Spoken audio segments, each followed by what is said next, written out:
Salut tout le monde, j'espère que vous allez bien. Je vous retrouve aujourd'hui pour un très rapide récapitulatif de ces 3 dernières semaines de sport.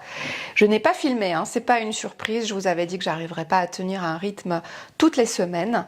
Et comme j'avais un vlog à tourner et à monter pour la partie livresque de ma chaîne, eh bien j'ai attendu un petit peu avant de vous faire un compte rendu sportif, d'autant plus que avec les grosses chaleurs qu'il y a eu, je vous assure que j'ai beaucoup ralenti.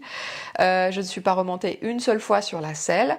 Je suis allée courir seulement 2 fois, dont une fois où j'ai cru que j'allais crever de chaud et pourtant je suis allée le matin.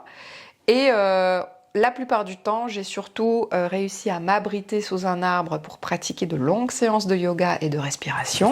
J'ai aussi fait des automassages. Et pendant les autres jours où il y avait du soleil, où la mer était vraiment réchauffée, eh bien, je suis allée faire des séances de natation en mer. Et c'était super agréable. C'est vrai que je suis à quelques pieds de la mer. Et c'était super, quoi. Donc, je continue sur les jours de forte chaleur, qui d'ailleurs vont revenir bientôt, pour aller nager en mer. Parce que ça me renforce un petit peu les bras aussi. Ça fait travailler le souffle. Et c'est hyper agréable. Et puis en même temps, tu peux regarder les poissons, ce qu'il y a en dessous. Donc c'était vraiment cool. J'ai aussi fait une session d'aquagym, de la marche à pied. Et je crois que je l'ai dit, oui, du yoga, des respirations. Donc c'est tout en fait. Le reste du temps, je me suis occupée de mes chiens, dont un qui a décidé de se défenestrer et de se faire mal à la patte. Je me suis aussi occupée de mon travail personnel et de mes lectures, hein. Donc je veux dire, j'ai aussi le travail à temps plein. Bref, j'ai pas mal de choses. Et c'est vrai que j'ai un peu ralenti le sport, d'autant plus que j'ai une grosse fatigue aussi qui est revenue là ces 3-4 derniers jours. J'étais crevée et j'ai absolument pas bougé d'ailleurs, hein. J'ai dormi principalement, je me suis fait des dodos jusqu'à midi parfois.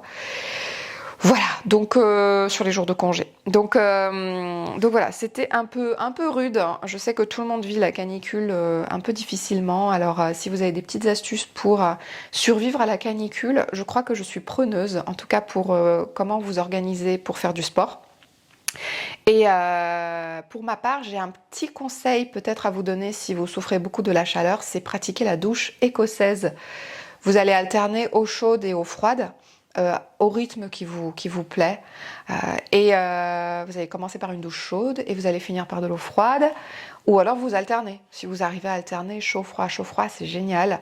Et en fait, ça permet de réguler naturellement votre température corporelle. Vous allez voir la différence. En cas de forte chaleur, vous allez peut-être même pas la subir plus que ça. Je vous conseille vraiment d'essayer, c'est un effet immédiat. Et voilà, c'en est tout. J'ai absolument rien filmé, rien anticipé. Je n'ai pas emmené ma caméra avec moi quand j'allais nager en mer parce que je ne peux pas laisser mon appareil photo seul sur la plage. Et voilà, donc c'est pour ça que vous n'avez pas de matériel filmé. Mais je vais essayer de m'organiser différemment pour les semaines à venir. Et pouvoir vous refaire un petit peu du matériel filmé. Voilà. Ceci dit, je vous embrasse très fort. J'espère que de votre côté, vous arrivez à bouger. Dites-moi si vous privilégiez un petit peu d'étirement, de la musculation, ou encore peut-être vous allez à la piscine quand il fait très très chaud comme ça, pour essayer de continuer à vous entretenir sans trop souffrir de la canicule. Et écoutez, c'en est tout pour cette vidéo. Je vous embrasse fort et je vous dis à la prochaine, peut-être dans une semaine, peut-être dans 2, ça va dépendre un petit peu de ce que j'ai fait. Allez, à tout bientôt. Salut!